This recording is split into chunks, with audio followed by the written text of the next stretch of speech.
How's it going, everyone? In today's video, we're covering everything new that was recently added and changed on the latest version for the public beta, as well as the developer beta, beta 3, and beta 6. So in this video, let's go ahead and go through the new changes and new improvements. Starting off with the blood oxygen sensor. You see the blood oxygen sensor is now being compatible and be able to run on new Apple Watches, including the ones that were banned. Now this Apple Watch Ultra 2 that I have here, if we launch the blood oxygen sensor app, it is now finally able to run right here, and I can actually take my reading. Just however, as soon as we get our result, we can only view our result on the Apple Health app in the respiratory section, as that is where the information will be sent. But the reason why my Apple Watch Ultra 2 is showing me my results is due to the fact that this one was grandfathered in. But in beta 4 of the public beta, as well as the developer beta for beta 7, it's expected that the blood oxygen sensor will no longer just show us this message saying that the blood oxygen sensor app is no longer available. Learn more, blah, blah, blah, on the health app on your iPhone, as this is a Series 10, which didn't get grandfathered in, unfortunately. But the next beta version should allow it to finally have that ability. But if you're not running the beta, and your iPhone is on 18.6.1 and your Apple Watch is on 11.6.1, the latest firmware update, the blood oxygen sensor will now work on your Apple Watch, at least here for the US. They recently updated it so you can now finally run the blood oxygen sensor app, which is quite neat. Finally, we're making progress. Just unfortunately, it's unable to run in the background, so it's unable to do random checks as you're moving throughout the entire day. You need to actively activate the app, and again, the results will be shown on your iPhone, not on your Apple Watch, unfortunately. But nonetheless, a step in the right direction that Apple is finally addressing this issue due to the recent lawsuit. Other new changes on this beta version of watchOS 26 is the liquid glass animation has been tweaked once more, as you can kind of see how it looks like. It looks pretty nice. Now it's more translucent than ever before. It has cool, unique animations for your pop-up notifications as well. You can also find the similar result here in Control Center as well. And if you have a PIN code on your device, again, it's more translucent, precise on like the liquid glass animation whenever you like tap on it and stuff right here on your locks page.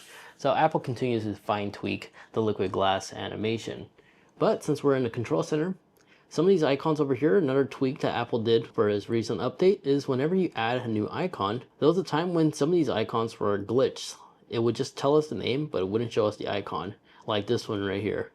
Oh, there you go, now it reappears. So the water lock was one of them, but now the water lock icon has been fixed. App that's worth talking about is the Notes app too. The Notes app finally resolved its little glitch icon as well. This was one that was also glitched. So all these first party ones look like Apple resolved the weird bug glitch, where it no longer is just a blank box like this.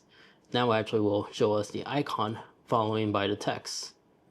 And there's also a new reduced transparency mode. If you feel like the transparency is a bit too much, now with that enabled, notice how our notification section no longer has that translucent effect. So that's a cool little tool Apple also tweaked right there, if you like to remove it entirely. But I do like this animation effect.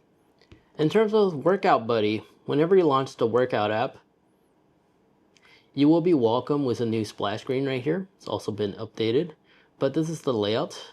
Nothing new. Everything is the standard, what we've seen in the past from previous betas. But when you click on voices, you still have access to 3 voices to choose from. Voice 1, Voice 2, and Voice 3. Nothing changed here.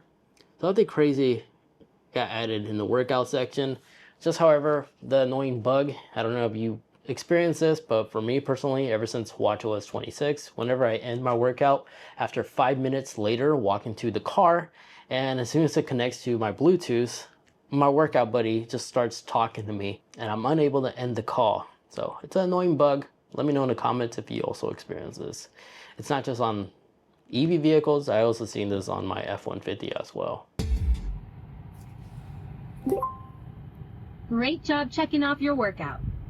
Your traditional strength training lasted 1 minute and 44 seconds. You're only 30 calories away from closing your move ring and 18 minutes away from closing your exercise ring. Enjoy the rest of your Thursday. And I also seen some comments saying they don't have Workout Buddy working on their device. From my understanding, it is required for you to have an iPhone that's paired to your Apple Watch that supports Apple Intelligence. So that's probably the reason why it's not working.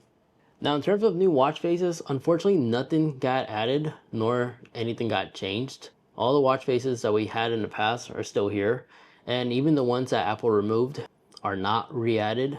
So like the Toy Story one, such.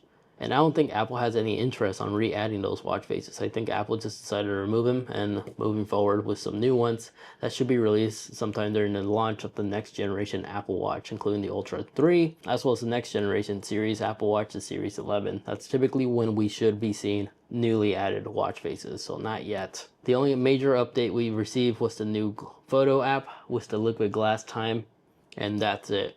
But, however, this is a Series 10 Apple Watch, and I go ahead and take off my Ultra and I equip this one.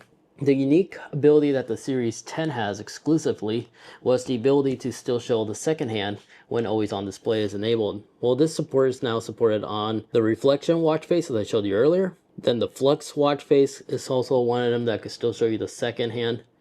And the newly changed and added one is the infograph. Infograph now has this ability now as well. It can now show you the second hand on the older watch face, which is quite neat. So it's pretty cool that the Series 10 Apple Watches continue to having unique abilities on older watch faces, not just the new ones. But other than that, there you guys have it. That's a quick rundown of all the new changes that got added recently on this latest beta update for the developer beta as well as the public beta. Developer beta, I believe we are on beta 6.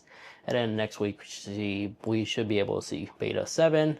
And then the public beta should be beta 4 by that time. So make sure you are subscribed so you don't miss these latest update videos on any new changes and new upcoming features that's coming out in the future. Again, the blood oxygen sensor is now, it seems like Apple's resolving it. It just requires you to be on the latest version if you're not on the betas. And then beta 7 as well as beta 4. We should see it on the developer beta side of things and public beta.